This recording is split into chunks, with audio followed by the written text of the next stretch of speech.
Good evening, everybody, and welcome, Dana, to Aussies and Kiwis for ANZAC's live stream. Bonsoir. Hi. Bonsoir. So for those of you who don't know, which is pretty much all of you, Dana is our French connection. And I'm not going to hog the feed and talk a whole heck of a lot, Dana. I'm going to ask you a lot of questions and let you speak because I think you're sick of my voice by now. But what we've been working together a little over 3 weeks now, haven't we? Yeah, it seems like a lot longer. But yeah. So I'm sure everyone's going to be very interested about how that all came to be. Before we get there, do you want to tell everybody a little bit about your connection with France and connection with ANZACs and the history? Sure. Well, my connection is that I represent the Northern France Tourism Board in Australia, or as they say in French, the Hauts De France Tourism. And that came about only recently, probably about 6 months ago, when after the World War I centenary commemorative events in France, around all the battlefields and museums in France where many Australians attended, they found that after those events, the Australians were still coming, and they decided that they wanted to have someone represent them in Australia, and they wanted an Australian. And that's when I came on board. That's awesome. That's awesome. And so you've been in the role a little while now, haven't you? Yeah. Yeah. Well, your French, I know your French is phenomenal because you've translated everything for us. And it was on the 31st of March, if I remember correctly, that I got a random phone call out of the blue. Or was it an email first? I can't remember. This is actually the first time we've had a face-to-face conversation. Well, exactly. First time we've had face-to-face. Yeah. First time I saw you on the project. It's crazy. No, I joined myself personally. I saw what you were doing, and I started following Aussies and Kiwis for ANZACs, and I said straight away, I said, this is something we have to take to France. You know, we have a very, very strong bipartisan relationship between Australia and the Hauts de France, the Northern France community, forever entwined. And I said, I'm going to call this bloke and I'm going to bring it to France. And that's when I spoke to you. And if I remember correctly, it was a day or so later we brought Ash in and we started translating materials so that you could get them over to France. Dana, but we need someone to translate. I said, no, it's no problem. I'll do it for you. So you sent me all the material and we translated it and we shared it with, I shared it with my colleagues in France. There are quite a few tourism boards in the Northern France region, and particularly in the Somme and in Pas-de-Calais. And I shared it with them, and they were absolutely so supportive and so enamored with the initiative, because just like your story, when you heard that the ANZAC Day ceremonies were cancelled or closed to the public, the same in France. You know, there are official and Australian government official ceremonies that take place every year in Hauts de France, in Villers-Bretonneux and Bulcourt, and we even have in Fromelles, and all of those were also cancelled to the public.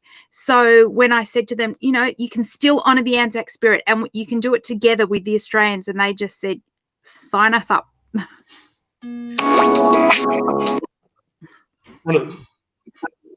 Music.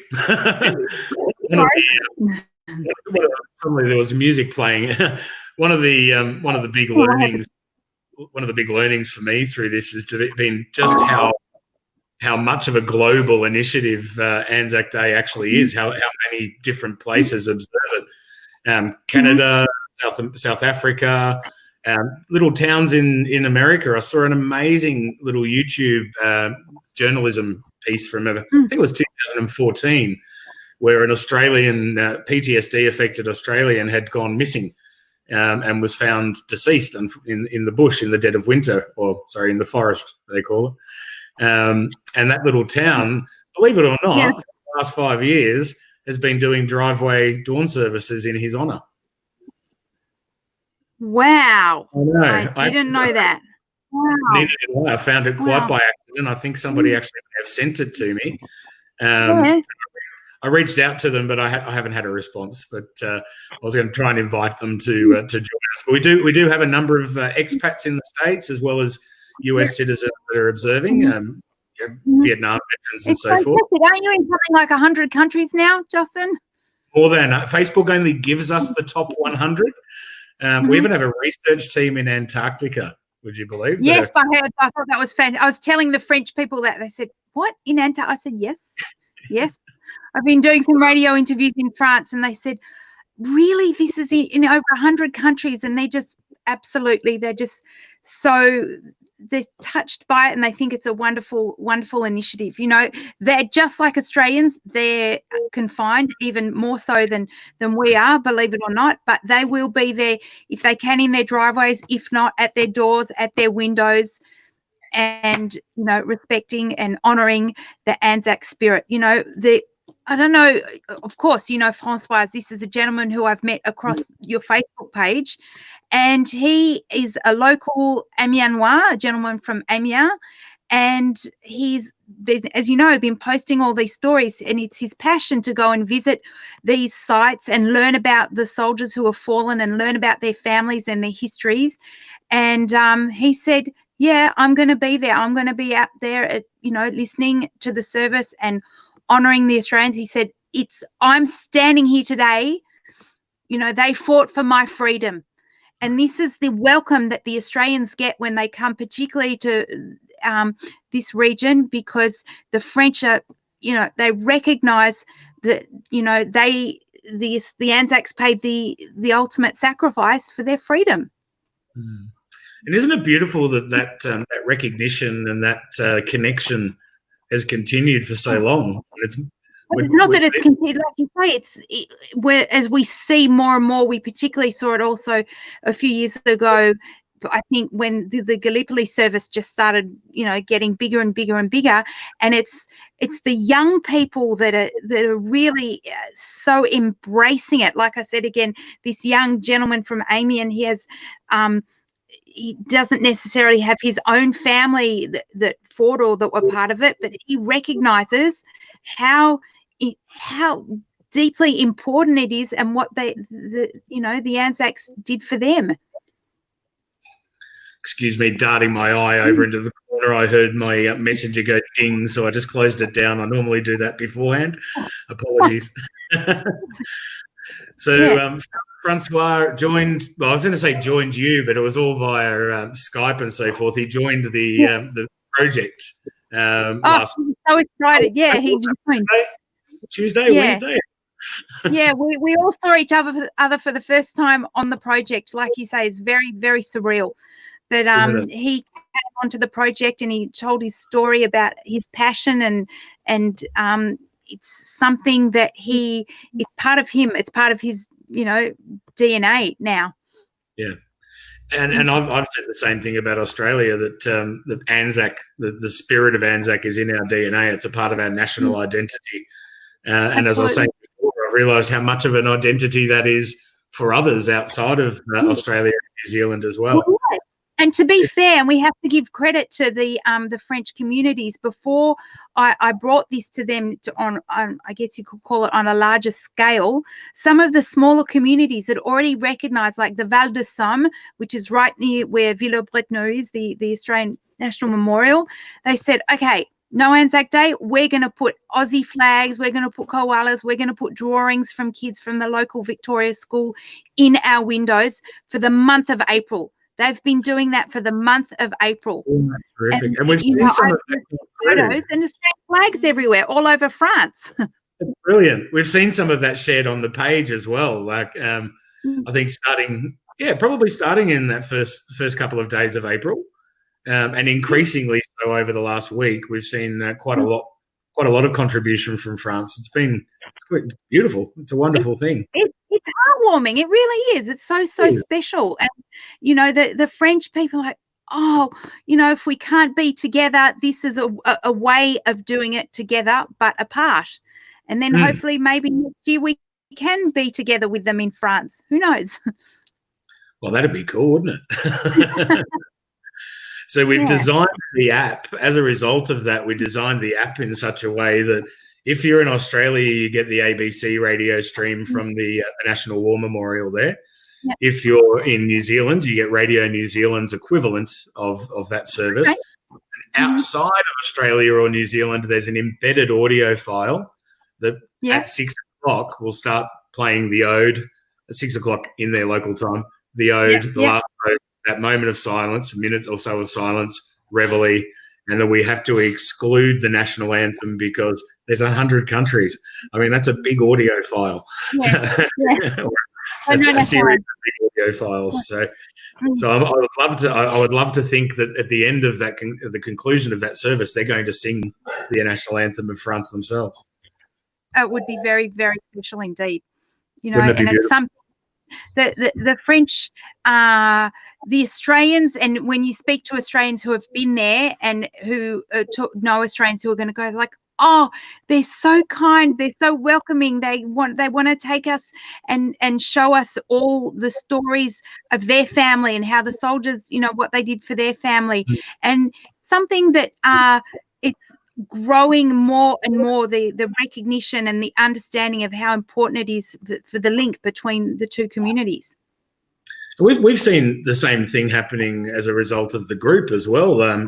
Quite young children being taught a lot about the history and the sharing of those first and second account stories of, you know, the descendants of people who fought, being passed on. And I mean, I can speak for myself. I've laughed, I've cried, I've sat there in bewilderment. I've reached out to certain members that have really resonated with me and had conversations with them. Got a few of them on the telly. The stories are boundless. They're all there. It's been amazing, hasn't it? Yeah. It's an experience in many ways, Justin. Probably what you can see now, what you've done is you've created an experience for people that's been so much more, if I could say, more enriching probably than your traditional ANZAC Day ceremony, where although people every year are there and there are more and more people there every year, this has been like the longest ANZAC Day ceremony ever, and it's been fantastic. Yeah, well, you're right. It's 4.5 weeks or something that we've been, close to 5 weeks that we've been. How long has this been going on? I'm going to miss it. It's all over tomorrow. Well, we do have Remembrance Day, only 6 and a bit months away. We'll have to do something again. We'll do something again. The 11th. The 11th of the 11th. Yeah, that's right. At the 11th hour. And of course, Remembrance Day is commemorated right across the Commonwealth. Absolutely. OJ, who's leading the event tomorrow for the 105 songs for 105 years and heads up the Aussie Youth Choir, is also involved with the Peace Project, which ties in with Remembrance Day, or Armistice Day, as it's called in some places. So we're going to be partnering on a continuing basis. And this is what you've done without even realising it, Justin, is that OJ, we were meant to meet before we were all told, don't leave your houses. We were meant to meet because she had planned to take the choir to France at the end of the year. That's right. And you know that. And I did know that, yeah. She mentioned that to me. And they sang at Gallipoli at the centenary in 2015. Actually, the French Tourism Board here in Sydney, Hauts De France, they put on a brilliant event where OJ and the choir sang. The event was Merci Australia, thanking Australia for their contribution, again, to France's freedom. And that's where the choir sang, yeah. What an amazing experience as a kid. Could you imagine that? Oh, it's just incredible. I'm looking forward to having them tomorrow. I went on a 10-day hike when I was about 15, but I can't carry a tune in a bucket. So. Yeah. I've heard that one. I've heard that comment. You've heard it again. Yeah. I'm going to pop my glasses on so that I can see the comments that we have here. I'm going to scroll up to the beginning and just see if we've got any questions for you. If any of our members and viewers there do have any questions, pop them in the comments field and I'll pop them up on the screen so that Dana can speak to it. And if you know how to speak and write French, by all means, feel free to do so. We've got some comments of, I'll be doing my candles and loud. Thoughts of love and light. We have a thank you, Dana. We appreciate your help from Tia. Oh, beautiful. Merci, Tia. Merci beaucoup. When I was in Canada, I learned how to order a coffee. I learned how to say, bonjour, un café, s'il vous plaît. That's all I needed to know. Yep. Hello, one coffee, please. Thank you. Oh, I can see the comment. Paul English, g'day. There you go.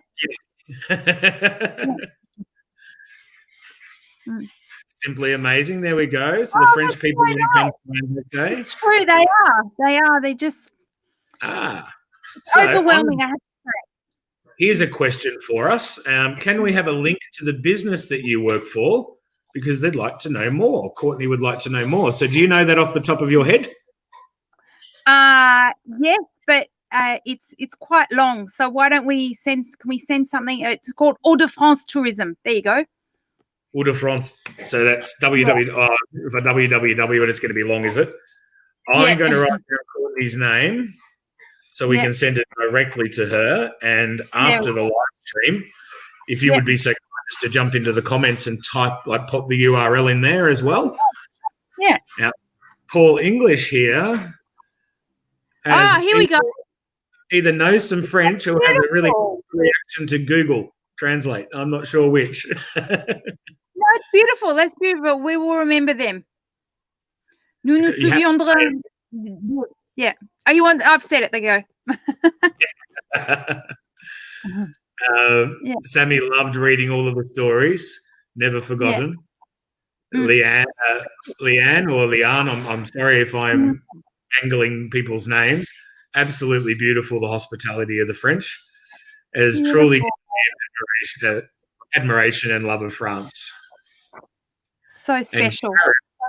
Karen's quite an active member, actually. I've seen Karen's name a few times.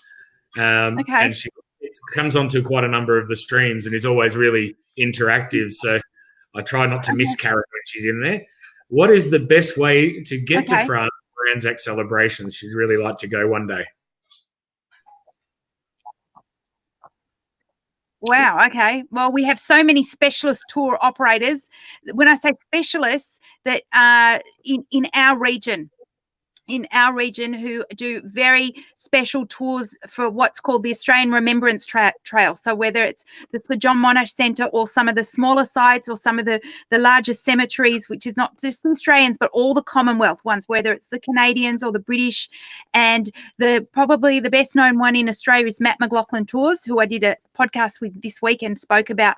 He was thrilled to hear about Aussies for ANZAC. So yeah, Matt McLaughlin Tours are wonderful in this specialisation of Remembrance Trail tours. And maybe you could tell our viewers a little bit about the Sir John Monash Centre. What did he say here? I can see a message. I engraved the French on coasters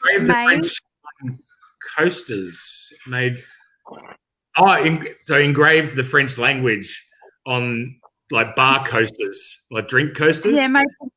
For Pozières, remember, Pozières is one of the sites of one of the bloodiest battles in Australian history, in France, in Australian military history. Yeah. Wow. Karen has said thank you very much. Je vous en prie. You're welcome. I remember when we first started talking, you spoke of a connection that you have with the Monash Centre over there. Yes. Yeah. Do you want to talk a little bit about that? It opened in 2016, and it's I guess you could say it's the jewel in the crown in terms of Australian memorials, overseas memorials. It is an interpretive centre like I've never seen. You go in and you can download a free app which takes you around the centre for all the to learn about so many different aspects of the war and the way we fought and what's come from it. And at the end of it, what's incredible at the end of it is they have an incredible database, and you can put your name in and see if you have any history or connection to any of the soldiers who fought. And when I was taken there by the director of the centre, taken around, and Carolyn Bartlett said to me, put your name in. I said, no, I don't have any history. She said, put your name in. So I put my name in, and I found two great uncles who one buried in Belgium and one in Thailand. Wow. Incredible. Yeah, that's the Commonwealth War Graves Commission database of soldiers, of any soldier who served in the Australian forces, and Imperial forces. I met a gentleman in the first week of launching this. I shot in just into a shop locally, and he recognised me, I think, from the local news, and he said, "You're that ANZAC guy, aren't you?" I'm like, "Yeah." And he told me ANZAC guy. He told me a beautiful story very similar to that, where I think it was 2 years previously, he was at the Ballarat Memorial, the POW Memorial, where we have names etched in granite. And he asked his family, "Do we have any history with World War One?" And they said, "No." Yeah. He was walking along. He actually discovered 3 names that. Oh, sorry. That's okay. And he did some research and discovered that he actually did have 3 uncles, similar to yourself, great uncles that had served. And it was an amazing experience for me, because this gentleman went from pretty much a customer service position, can I help you, mate? What are you looking for? To let me tell you history, and his whole face lit up. Better than Ancestry.com could ever deliver, I'm sure. No, it's incredible. Like you say, when they come and they want to share something, it's quite unique. It really is, Justin. It's quite unique.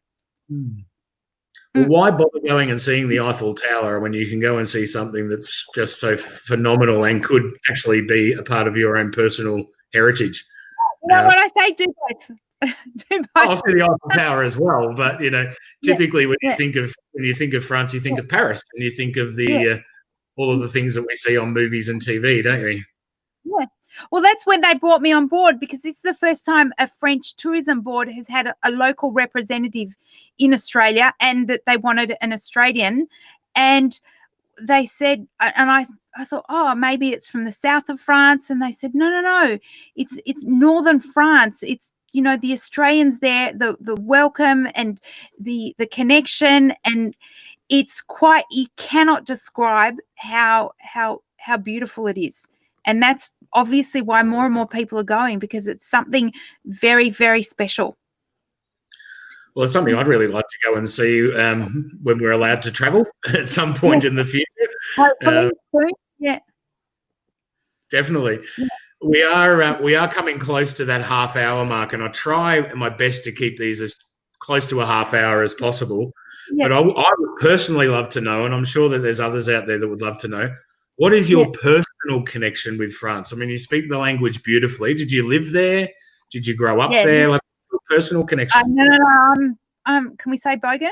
I'm a Bogan. We can say Bogan. I'm there with you.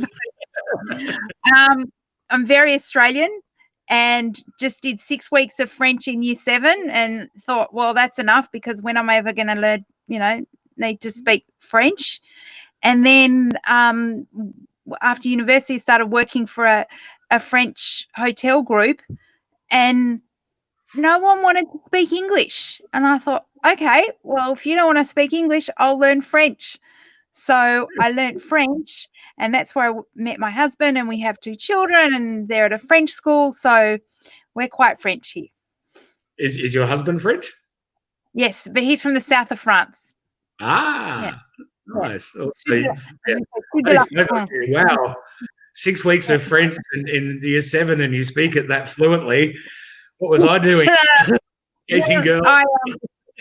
Like I said, it's because the French at the time that well, I took it, to be fair, I took it that they didn't want to speak English. So I said, fine, I'll learn French. They could speak English, but they're actually more reserved than the Australians. You know, the Australians like, oh yeah, have a go. And their English is incredible, but they're shy about it and they're scared to make a mistake. And the Australians aren't scared to make a mistake. We're like, yeah, I'll just give it a go. Totally So off France, but I had the same experience in the Philippines earlier this year. I was there just before COVID broke for a friend's wedding. Yeah. Their English is amazing. They were all taught English as a part of a national education instruction, I suppose. Very American English, but they're so embarrassed to speak it. They're afraid. They're afraid of speaking it. But funny, Australians aren't. Oh gosh, no. Yeah. No, we'll mangle any language, even our own. Yeah. When I was in the Philippines, they asked me if I spoke other languages, and I said I speak 3: English, American, and Australian. Yeah. I love it. Terry has said that can I say thank you so much, Justin? Whoops. Oh, I was saying Terry's just said that you're an awesome bogan.